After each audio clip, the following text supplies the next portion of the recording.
Hi friends, నమస్తే. నేను మీ Prasanna. Welcome to Prasanna blogs అండి. అందరూ బాగున్నారా? నేను కూడా చాలా చాలా బాగున్నానండి. ఈరోజు ఒక కొత్త రెసిపీతో మీ ముందుకు వచ్చా. ఏంటంటే గోదావరి నెత్తళ్ళు అండి. గోదావరిలో దొరికే చిన్న చేపలు మా గోదావరి స్టైల్లో చేసామాట. చాలా పర్ఫెక్ట్గా చేశాను. పక్క కొలతలతో చేశానండి. కొత్త వెరైటీగా చేశాను ఈరోజు. చాలా చాలా టేస్ట్గా ఉంటుంది. మీరు కూడా ఒకసారి ట్రై చేయండి, ఓకేనా? తర్వాత వచ్చేసి ఈ నెత్తళ్ళలో చిన్న చేపలు అండి. ఆరోగ్యానికి చాలా మంచిది, కళ్ళకి చాలా మంచిది.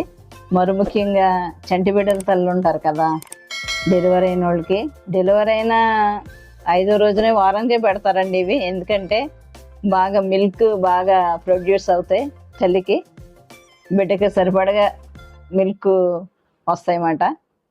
దాంతో కంపల్సరీ ఎండి నెత్తళ్ళు అయినా పచ్చి అయినా బాలింతలకు పచ్చిమ కూర అండి ఇది. అలాగే మన చిన్నపిల్లలు మొదలుకొని పెద్దోళ్ళ వరకు చాలా ఆరోగ్యకరమైన డిష్ మాట. ఇదండి చక్కగా ఈరోజు చాలా పర్ఫెక్ట్గా పక్క కొలతలతో చేసేది. మట్టి దాకలో వండానండి. మన పైగా పూర్వీకులు చేసుకున్నట్టు మట్టి దాకలో వండా.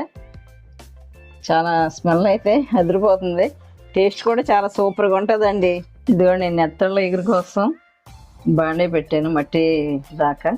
ఓకేనా? ఆయిల్ వేసుకుందాం. ఒక 3 స్పూన్లు ఆయిల్ వేద్దాం. చక్కగా ఎగిరేద్దామండి. ఈరోజు కొంచెం వెరైటీగా చేద్దాం. ఓకే, ఇవ్వండి. ఒక 1/2 టీ స్పూన్ మెంతులు వేసాను. మంచి ఫ్లేవర్ కోసం, ప్లస్ వాసన ఉండదండి అసలే. మంచి ఫ్లేవర్ కూడా ఉంటుంది అన్నమాట. ఓకే, ఇవ్వండి. మీడియం సైజు 4 ఉల్లిపాయలు తీసుకున్నా. అంటే 1 కిలో నెత్తళ్ళు కర్రీ చేస్తానండి. ఓకేనా? కొంచెం బంధువులు వచ్చారన్నమాట, దానికోసం వెరైటీగా చేద్దాం. ఓకే, వేపారు.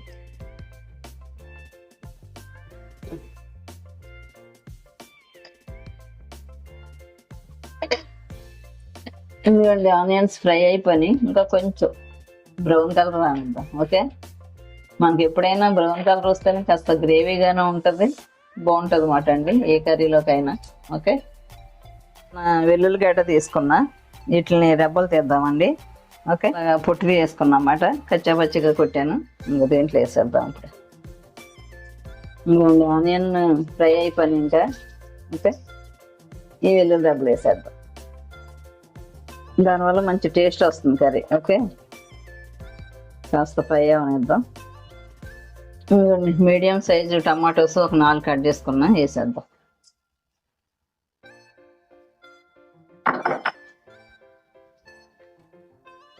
ఇవి కూడా మగ్గనిద్దాం.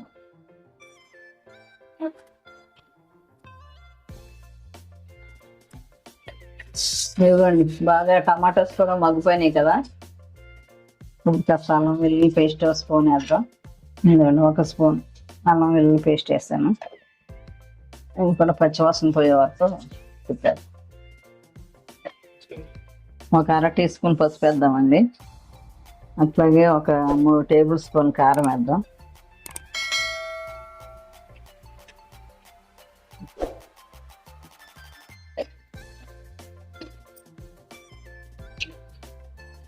రుచికి సరిపడా గళ్ళుప్పు వేద్దామండి. 1 టేబుల్ స్పూన్ ధనియాల పౌడర్ వేద్దాం. అట్లాగే ఒక 1/2 టేబుల్ స్పూన్ జీరా పౌడర్ వేద్దాం, జీలకర్ర పౌడర్. ఇవన్నీ చక్కగా ఫ్రై అయిపోయినాయండి. అసలు వాటర్ పోసేద్దాం.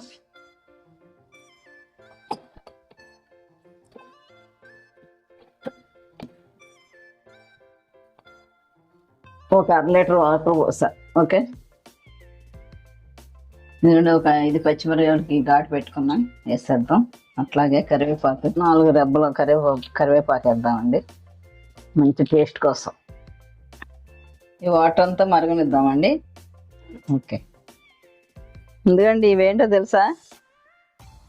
ఇదిగండి మామిడికాయ ముక్కలండి. చక్కగా కట్ చేసుకుని డీప్లో పెట్టేసుకున్నాను అనమాట. నాకు ఎప్పుడు ఇష్టమైన నాకు కావాల్సినవి తీసుకుంటామన్నమాట. ఓకేనా? ఇప్పుడు నెత్తళ్ళలో కొంచెం మామిడికాయ ముక్కలు కూడా వేద్దామండి. చాలా టేస్ట్గా ఉంటాయి ఈ మామిడికాయ ముక్కలు. మనం ఇలా డీప్లో పెట్టుకుని ఎంతకాలమే నిల్వ ఉంటాయి కదా, ఇట్లా చక్కగా ఐస్ గడ్డలాగా అయిపోతాయి. మనకి ఇష్టం వచ్చినప్పుడు ఇవి తీసుకుని కొంచెం వాష్ చేసుకుని కర్రీస్లో వేసుకోవచ్చండి. మన చేపల కూరలో తప్పకుండా చింతపండు పులుపు కావాలనుకుంటాం కదా, దాంతో వేయటం వల్ల మనకు చింతపండు వల్ల కూడా ఇప్పుడు ఎసిడిటీ ప్రాబ్లమ్స్ అండి. చింతపండు అంత మంచిది కాదని మనందరికీ తెలుసు. అట్లాంటప్పుడు కొంచెం మామిడికాయ ముక్కలు ఇట్లాగా మన ఏ సీజన్లో అయినా అట్టి పెట్టుకుని ఇట్లా మనం కొంచెం కొంచెం వేసుకోవడం వల్ల మనకి ఆరోగ్యానికి మంచిది, మంచి టేస్ట్ వస్తుంది.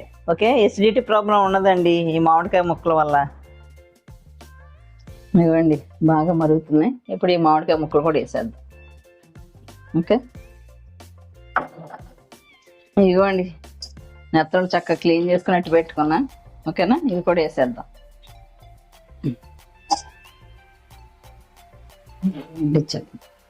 ఇవ్వండి వేసేద్దామండి నెత్తలు. చాలా ఫాస్ట్గా ఉడికిపోతాయండి ఇవి.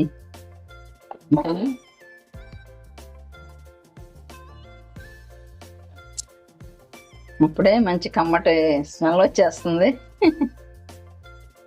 ఓకే, ఈ విధంగా చేసేద్దాం. ఇదిగోండి నెత్తళ్ళ కర్రీ రెడీ అయిపోయింది. కొత్తిమీర గార్నిష్ చేద్దాం.